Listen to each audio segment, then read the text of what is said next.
بسم اللہ الرحمن الرحیم۔ السلام علیکم ورحمۃ اللہ وبرکاتہ۔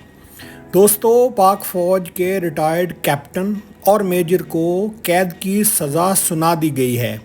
وہی ہوا جس کا ڈر تھا اور جس کے بارے میں چہمگوئیاں بہت دیر سے چل رہی تھیں۔ ISPR کے مطابق پاک فوج کے 2 ریٹائرڈ افسران عادل فاروق راجہ اور حیدر رضا مہدی کو قید کی سزا سنا دی گئی ہے۔ پاک فوج کے شعبہ تعلقات عامہ ISPR کے مطابق دونوں ریٹائرڈ افسران کو field general court marshal K ذریعے سزا سنائی گئی۔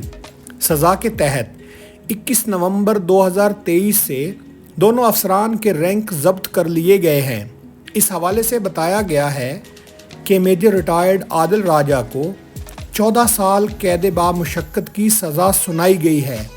ISPR کے مطابق کیپٹن ریٹائرڈ حیدر رضا مہدی کو 12 سال قید بامشقت کی سزا سنائی گئی۔